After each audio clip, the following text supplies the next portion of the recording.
오늘 말씀은 한 가지 추억에서 말씀을 좀 시작해 봤습니다. 제가 목회자가 되고 이렇게 사역을 한 지가 굉장히 오래됐거든요. 생각보다. 제가 21살 때부터 이 전도사 사역을 시작해가지고 39살이니까 거의 18년, 20년 가까이 됐습니다. 근데 하면 할수록 드는 생각이 뭐였냐면 아쉬움이 굉장히 많이 남았어요. 언제 그런 아쉬움이 드냐면 예전의 추억이 떠올릴 때 굉장히 아쉬움이 나타났습니다.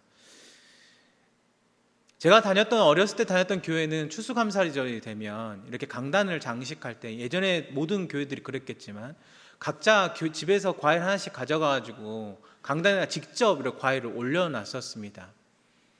어릴 때 되면 항상 이 추수감사절이 되면 정말 좋은 과일을 사고 싶었어요. 그래서 엄마가 항상 그랬거든요.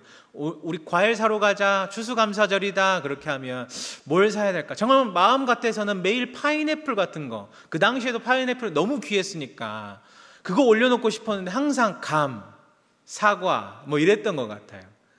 흔한 게 감이고 사과였잖아요. 그 중에 감을 골라도 가장 반질반질하고 가장 맛있게 보이는 거 골랐던 것 같아요. 수많은 사람들이 거기다 과일을 올려놔도 왠지 내가 올려놓은 과일은 너무나 잘 보였어요. 눈에 잘 띄었습니다. 예전에는 그런 추억이 있었거든요. 근데 그런 추억이 있다가 제가 목회자가 되고 지금 이 순간에 딱 들어섰는데 추수감사절 과일 장식을 하면서 보면서 정말 화려하고 아름다워요. 근데 제 마음 가운데 무엇이 아쉬움이 항상 남았어요. 그 아쉬움에서 오늘 말씀이 시작되었습니다. 오늘 본문에는 예수님 당시 행복할 수 없었던 사람들이 나옵니다. 그 사람들은 나병 환자거든요. 근데 이 나병 환자가 10명이나 등장하는데 오늘 오전 말씀, 본문 말씀, 위 목사님께서 잠깐 언급하셨던 말씀의 내용입니다. 그들이 나병 환자인데 이들에게는 세 부류의 만남이 있습니다. 첫 번째 부류는 어떤 만남이냐면 일반인들과의 만남이에요. 그냥 우리와의 만남입니다. 근데 이 만남은 굉장히 비참한 만남이에요. 왜냐하면 이들이 그냥 나병 환자들과 만나면 그나마 괜찮은데 그 정상적인 사람들과 만나면 어떻게 되냐면 배척당하고 격리당하는 거예요. 일반인들이 이 나병 환자를 만나면 어떻게 합니까? 입술을 가리고 부정하다, 부정하다, 부정하다 이렇게 3번 외쳐야 했어요. 이들은 자신이 가지고 있었던 그 질병 때문에 가족과 친지들에게 멀리 떨어져서 그들과 함께 격리하면서 살아가야 했던 상황이었어요. 굉장히 우울하고 저주받은 그런 느낌이 강했을 거예요. 근데 이보다 조금 더 나은 만남이 있다면 어떤 만남이겠습니까? 그들끼리의 만남이에요. 나병 환자들끼리의 만남. 근데 이 만남은 서로를 바라보면서 위로가 돼요. 아, 너도 아프구나. 너도 힘들구나. 아프고 위로가 되지만 이들에겐 무엇이 없을까요? 소망이 없어요. 언젠가는 죽을 저 사람, 정말 썩어져가는 저 사람을 바라보면 나도 언젠간 저렇게 되겠지? 내 병세가 지금은 조금 괜찮지만 조금 시간이 지나면 나도 저렇게 되겠지? 소망이 없는 거예요. 아파서 모여서 서로 위로는 하지만 어떤 소망이나 희망이 없는 거예요. 그런데 오늘 다른 한 가지의 만남을 나타나는 것이죠. 그것이 오늘 예수님과의 만남입니다. 우리 다시 한번 말씀 한번 읽어볼까요? 11절부터 13절까지 말씀입니다. 시작. 예수께서 예루살렘으로 가실 때 사마리아와 갈릴리 사이로 지나가시다가 한 마을에 들어가시니 나병 환자 10명이 예수를 만나 멀리 서서 소리를 높여 이르되 예수 선생님이여 우리를 불쌍히 여기소서 하거늘. 아멘. 세 번째 부류의 만남이 바로 예수님과의 만남입니다. 그분과 만나게 되면 어떤 일이 발생하냐면 앞에서 만났던 두 부류의 만남과는 상상할 수도 없는 차원이 다른 일이 펼쳐지게 되는 거예요. 근데 예수님을 만났다고 해서 그런 일들이 다 일어나는 것이 아니라 중요한 일을 해줘야 해요. 예수님이 저기 멀리 오고 있습니다. 그런데 무언가를 해줘야 하는 거예요. 그것이 무엇인가? 오늘 이 10명의 나병 환자들이 했던 행동입니다. 큰 소리로 외치는 거였어요. 생각해 보십시오. 예수님이 수많은 군중들을 뚫고 들어옵니다. 누구를 주목할 수 있을까요? 어떤 향수를 뿌린 사람일까요? 아니면 어떤 지위를 가지고 있는 사람일까요? 그 당시 상황을 놓고 봤을 때 정말 수많은 사람들이 외쳤을 건데 그 중에서도 가장 큰 목소리를 외쳤던 사람을 아마 주목해서 보셨을 거예요. 이들도 이렇게 외치는 거예요. 예수 선생님 부르는 거예요. 예수 선생님. 수많은 소리들 가운데 예수님이 그들을 주목하기 시작하셨다라는 사실입니다. 여기서 우리는 한 가지 은혜를 발견하는데 우리가 주님을 만나기 위해서 어떻게 합니까? 외쳐야 하는 거예요. 그냥 머물러서 있는 것이 아니라 주의 은혜, 주님의 이름을 외쳐 부르짖는 거예요. 그냥 가만히 그래 주여 할 수도 있겠지만 주님이 있는데 여러분 그렇게 하실 수 있겠습니까? 우리가 그토록 꿈에도 그리던 예수님이 눈앞에 있다면 아 주님 오셨군요. 이렇게 만족이 되실까요? 그렇지 않을 것 같아요. 내 아픔을 위로하고 내 상황을 위로하고 내 모든 것들을 아시는 주님이 내 앞에 그렇게 꿈에도 그리던 우리가 그렇게 부르짖던 주님이 계신다면 잠잠히 있지 못할 것 같아요. 우리도 이들처럼 그랬을 겁니다. 예수 선생님 저희를 불쌍히 여겨주세요. 제가 사람들과 떨어져서 지내고 있는데 저를 좀 고쳐주세요. 이렇게 외치게 될 겁니다. 이들이 이렇게 외쳤어요. 그리스도를 향한 큰 외침이 있었어요. 사도행전 2장 말씀에 보면 이런 말씀이 있죠. 누구든지 주의 이름을 부르는 자는 무엇을 얻으리로다? 구원을 얻으리로다. 우리 인생 가운데 가장 힘들고 어려운 순간 주님께 우리가 나아갈 때 어떻게 하냐면 부르짖는 거예요.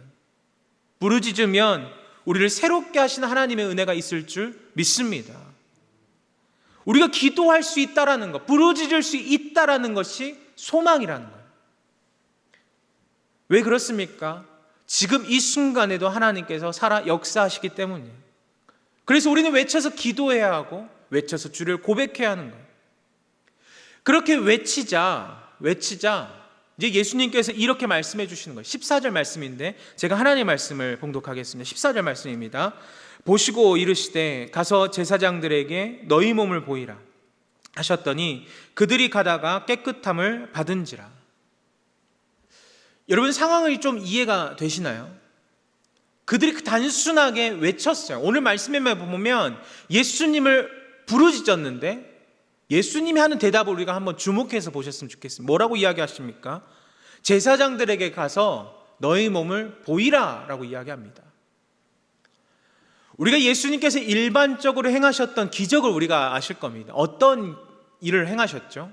뭐 물이 포도주가 되게 하는 거, 어떤 예수님께서 병자를 낫게 하는 거, 이 모든 일 가운데 기본적인 핵심은 무엇이었냐면 선포였어요.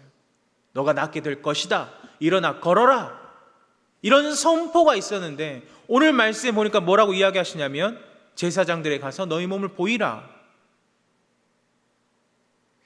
제가 나병 환자 입장이라면 여러분이 나병 환자 입장이라면 어떤 상황이 되시겠습니까? 지금 내가 나병을 앓고 있는데 누구를 뚫고 가야 되냐면 첫 번째 부류의 사람, 일반인들을 뚫고 들어가야 되는 거예요. 그들이 나를 만나면 부정하다고 이야기할 텐데 그 사람들, 그 시선들을 뚫고 들어가야 하는 거예요. 어떤 상황에서요? 깨끗하게 나음이 입은 상태가 아니라 여전히 나병을 안고 있는 상태. 근데 예수님께서 너의 병이 나았다. 이제 너의 몸을 제사장에게 보이라 라고 말하지 않으시고 가서 제사장에게 너의 몸을 보이라. 여전히 내 몸은 나병이 있는데 선포하지 않으십니다. 너희 병이 나았다라고 말씀하지 않으셔요. 그 대신 전혀 이 병이 나을 것과 상관이 없는 행동을 하라고 이야기합니다. 제사장의 몸을 보이라고 하는 것. 레위기 13장 14장 말씀에 보면 이런 내용이 있습니다. 나병 환자가 제사장에 가서 그 가는 경우 딱 한 가지예요. 무엇이냐면 몸의 병이 완전히 치유됐을 때입니다. 그 제사장에게 가서 나의 몸을 보여주고 제사장이 그 몸이 깨끗하게 치유받음을 인정해주면 어디로 다시 돌아올 수 있냐면 다시 첫 번째 부류의 사람, 일반인들에게 속해 들어갈 수가 있는 거예요. 그때를 제외하고서는 만날 수가 없는 거예요. 근데 오늘 나병 환자를 보니까 그렇지 않아요. 전혀 나음을 잊지 않았습니다. 병이 낫지 않았지만 예수님의 말씀에 그들은 어떻게 하냐면 순종하고 달려가기 시작하는 거예요. 몸을 보면 아직도 짓물려 있고 손가락은 떨어져 나가 있을 상황도 있고 코도 없는 사람이 있을 거고 여전히 그 몸의 질병은 완연하게 있을 겁니다.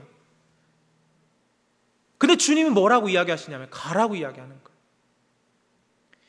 이것은 무엇을 전제로 이야기하고 있냐면 너희 몸은 아직 나음을 입지 않았지만 나은 것처럼 제사장에게 가라라고 이야기합니다. 너희 병이 나을 것을 믿고 나가라라고 이야기합니다. 무엇을 이야기하는 것인가? 우리의 믿음을 이야기하는 거예요. 믿음입니다. 여러분, 믿음이 무엇입니까? 저 뒤에 있는 십자가를 온전히 믿는 게 믿음입니까? 물론 십자가를 믿는 것이 믿음이지만 오늘 상황에 놓고 봤을 때 믿음은 무엇이냐면 내 상황과 조건이 다 풀려지고 나서 완전히 해결되고 나서 믿는 것이 믿음이 아니라 여전히 상황은 그대로 있고 해결되지 않고 여전히 같은 상황을 반복하고 있지만 주님이 역사하실 것을 믿고 주님이 인도하실 것을 믿고 나가는 것이 바로 믿음이에요. 이들이 무엇을 바라봤냐면 자신의 신앙의 현재의 모습이 아니라 미래의 모습을 내다봤어요. 하나님께서 행하실 일들을 내다보는 거예요. 그리고 주의 말씀에 즉시 순종합니다. 이 나병 환자 10명에게 있었던 장점을 한 가지 꼽아보라면 바로 이거예요. 그들이 즉시 순종했다라고 하는 거예요. 즉시 따랐다. 누구의 말을요? 예수님의 말씀을 곧장 따랐다는 거예요. 한 명도 제가 가지고 있었던 의문을 품고 있지 않았습니다. 예수님, 지금 몸이 깨끗하게 나음을 입지 않았는데요. 이런 질문을 던진 사람이 단 한 명도 없었어요. 그들은 어떤 물음도 던지지 않고 그냥 묵묵하게 내달려 가는 거예요. 여기서 발견하는 것은 무엇이냐면 두 번째로 바로 순종입니다. 순종. 믿음과 마찬가지예요. 내가 이해가 돼서 움직이는 것이 아니라 순종이란 무엇인가? 지금 말씀하신 이가 누구이기에? 예수님이기에 움직이는 거예요. 그들은 그것을 믿었거든요. 예수님이 나를 고칠 수 있다. 예수님이 나를 인도해내실 수 있다. 그 말을 믿고 움직였어요. 순종하는 사람에게 갖춰야 할 조건이 한 가지 있습니다. 무엇일까요? 움직이는 거예요. 움직이는 거. 그냥 말 그대로 멈춰서서 가만히 머물러 있는 것이 아니라 움직이는 거예요. 발걸음이 움직이는 그 순간에 기적이 일어나게 될 줄 믿습니다. 이것이 주님의 은혜인 거죠. 주님이 하라고 해서 할 때 역사가 일어나는 거예요. 그런데 오늘 말씀이 제사장들에게 딱 나갔을 때 그들이 어떻게 됩니까? 치유를 받게 되었어요. 몸이 나음을 받았어요. 근데 오늘 말씀이 거기서 그치지 않죠. 그 다음의 내용이 이어지게 됩니다. 본문에서 오늘 주목하고 있는 한 사람에 대한 이야기를 오늘 보게 될 거예요. 그것이 누구냐면 10명의 나음을 입었는데 9명은 흩어졌고 단 한 명만 주님께 돌아와 감사를 고백하는 사람입니다. 나머지 9명은 어디 갔을까? 그들은 어떤 삶으로 전락하고 있냐면 주님을 몰라서 묻고 있는 인생으로 변화되어 버렸어요. 처음에는 주님을 그토록 찾았던 그 사람들이에요. 주님의 말씀을 우리가 한번 듣도록 하겠습니다. 우리 17절 18절 말씀 우리 같이 한번 읽어보도록 하겠습니다. 17절 18절 말씀 같이 읽겠습니다. 예수께서 대답하여 이르시되 지 아니하였느냐? 그 9은 어디 있느냐? 이 이방인 외에는 하나님께 영광을 돌리러 돌아올 자가 없느냐 하시고. 아멘. 우리가 17절 18절 말씀 두 절만 읽어도 주님의 감정이 느껴지실 거예요. 주님의 말씀 속에서 주님의 감정, 예수님의 감정이 느껴집니다. 무엇이 느껴졌냐면 저는 안타까움이 느껴졌어요. 9명에 대한 섭섭함, 안타까움이 느껴집니다. 여러분 한번 생각해보세요. 9명이 지금 어디에 가 있을까요? 지금 이들 9명은 아마 가족과 그토록 떨어져 있었던 가족 친지들과 오랜만에 회포를 풀고 정말 정을 나누면서 먹고 마시고 즐거운 시간을 가졌을 수도 있습니다. 근데 이들이 어디에 갔든지, 이 9명이 어디에 갔든지 상관이 없어요. 9명이 가지고 있었던 공통점이 있습니다. 그것은 무엇이냐면 예수님을 기억하지 못한다라는 사실이에요. 예수님을 기억하지 못한다. 예수님이 그들의 삶에서 첫 번째일 때가 있었습니다. 언제였죠? 예수님을 부르짖을 때였잖아요. 자기의 몸에 병이 있었을 때, 정말 너무나 큰 질병을 안고 있을 때 예수님이 다가오니까 큰 소리로 외쳤어요. 그때가 첫 번째였어요. 예수님의 삶, 자신의 인생의 삶 첫 번째였어요. 그것은 언제였냐면 병 낫기 전이었습니다. 병 낫기 전에는 온 힘을 다해서 예수님을 부르짖었는데, 그런데 병이 낫고 나니까 어떻게 돼요? 마음이 달라지는 거예요. 예수님이 병 낫고 난 이후에 몇 번째로 만날 사람일까요? 아마 첫 번째는 아니었던 것 같아요. 두 번째든지 세 번째든지 아니면 그 후순위든지 예수님이 자신의 병을 낫고 나서 만나는 순위가 아마 계속적으로 밀렸을 수도 있습니다. 이들의 인생 가운데 문제가 무엇이냐면 예수님을 몰라서가 문제가 아니에요. 예수님을 기억하고 있습니다. 하나님의 역사가 없어서도 아니에요. 하지만 문제는 무엇이냐면 예수님을 기억할 때 순위가 몇 번째였냐라는 사실. 병이 다 낫고 났는데 몇 번째였냐? 예수님이 첫 번째가 아니라 후순위였어요. 사랑하는 성도 여러분, 제가 여기서부터 말씀이 시작이 준비가 되었습니다. 첫 번째가 아니라, 우리가 한참 예전에 기독교 신앙 막 서적 가운데 이런 단어가 굉장히 유행하는 신앙의 문제도 있잖아요. 우선순위라는 단어를 많이 들어보셨을 거예요. 이 우선순위가 밀리기 시작하는 거예요, 이들에게. 근데 이 9명이 또 다른 문제가 있어요. 그것은 무엇이었냐면 전과 후가 완전히 달라졌다는 거예요. 우리가 그런 속담이죠. 화장실 들어갈 때 마음과 나올 때 마음이 다르다. 이것이 바로 그 마음입니다. 근데 우리를 봐도 그런 거예요. 우리를 한번 돌아보십시오. 우리가 언제 신앙생활할 때 가장 정점일 때가 언제였습니까? 그때를 한번 돌아보십시오. 그때가 언제였냐면 내가 힘들고 어려울 때였어요. 이거 하나님 앞에 매달려서 기도하지 않으면 해결받지 못할 것 같으니까 정말 열심히 매달려서 새벽도 깨우고 수요 예배도 나오고 금요 심야했을 땐 금요 심야도 나오고 정말 이 모든 예배를 다 참여해서 하나님 앞에 기도하지 않으면 안 될 것 같으니까 열심으로 매달렸어요. 언제요? 행복하고 좋을 때가 아니라 너무나 힘들고 어려울 때. 제가 하나님 이렇게 살겠습니다, 이렇게 결단하겠습니다 하면서 내가 많은 것들을 하나님 앞에 결단했어요. 정말 몸은 하나인데 내가 너무나 피곤한데 내 일도 있고 다 있는데 그것도 쪼개가면서 하나님 앞에 헌신했어요. 언제요? 내가 힘들 때. 그렇게 하지 않으면 안 될 것 같으니까, 주님이라도 붙잡아야 될 것 같으니까. 그런데 문제가 다 해결되고 나니까 우리가 어때요?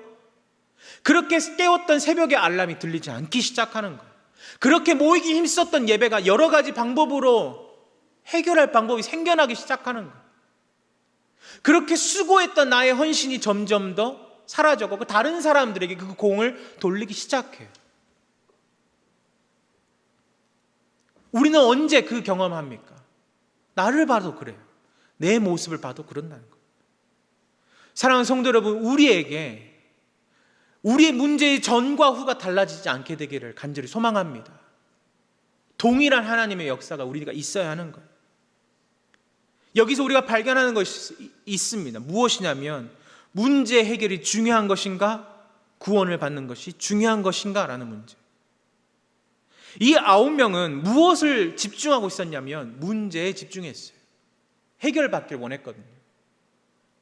해결받으면 될 것 같았어요. 그리고 해결받으니까 완전히 잊어버렸어요. 근데 이 한 명은 어떻게 합니까? 주님께 돌아와서 감사를 고백하는 거예요. 19절 말씀입니다. 우리 19절 말씀 우리 같이 한번 읽어보도록 하겠습니다. 19절 말씀입니다. 그에게 이르시되 일어나 가라. 내 믿음이 너를 구원하였느니라 하시더라. 아멘. 주님은 뭐라고 이야기하십니까? 내 믿음이 너를 구원하였다라고 이야기해요. 10명이 나음을 입었는데 예수님께서 서운해서 9명을 물어보지 않으셨어요. 정말 안타까워서 그 9명을 물어보지 않으셨어요. 정말 예수님이 그들에게 진짜 문제가 무엇인지 말씀해 주고 있습니다. 문제 해결보다 문제 해결에 집중하지 않고 무엇을 집중하기 원하는가? 주님과 교제하는 것을 원하셨어요. 주님과 만나서 믿음의 그 구원을 이루는 것을 원하셨어요. 여기서 믿음이 무엇입니까? 우리가 히브리서 11장에 말한 그 믿음이에요. 믿음은 무엇을 믿는 것인가? 하나님이 계시는 것을 믿는 거예요. 무엇을 믿는 것인가? 하나님이 나에게 상 주신 분이시라는 것을 믿는 거예요. 여러분, 우리는 무엇을 믿는 사람입니까? 한번 질문을 던져보세요. 무엇을 믿는 사람? 내 문제를 해결받고 예수님을 믿었습니까? 아니요. 하나님과의 교제가 있기에 우리가 믿음이 생겨난 거예요. 근데 이 사람들은 무엇을 바라보냐면 문제 해결되니까 예수님을 기억하지 못하더라라는 거예요. 믿음의 내용은 무엇이냐면 예수 그분만을 믿는 거예요. 오직 예수 그리스도만을. 이런 사람에게 말씀하셨어요. 내 믿음이 너를 구원하였다. 구원이란 무엇입니까? 죽어서 천당 가는 것이 구원이 아니라 주님과 동행하는 것이 구원인 줄 믿습니다. 제가 여기까지 설교를 다 준비하고 다시금 앞으로 돌아가서 이야기해 볼게요.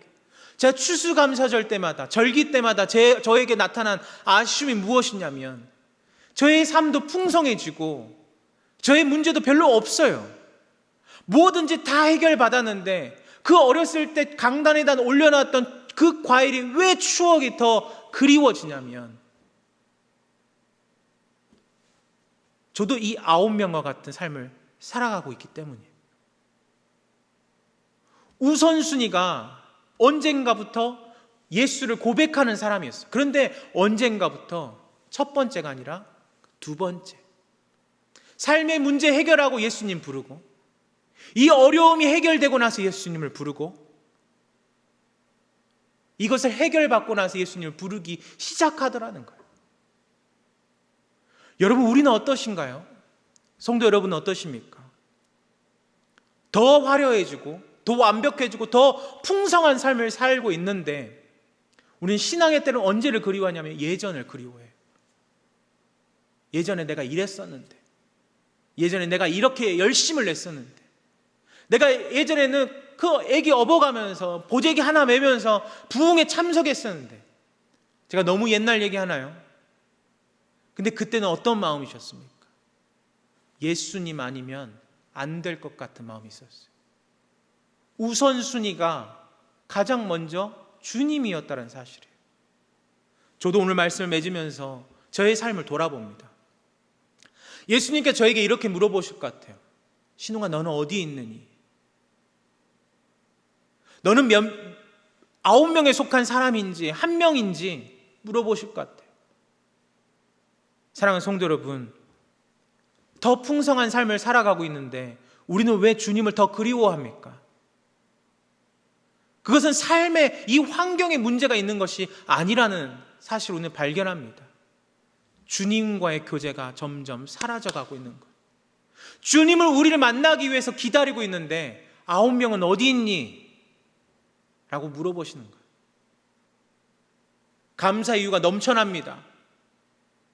감사의 제목들을 정말 너무나 많이 발견해요.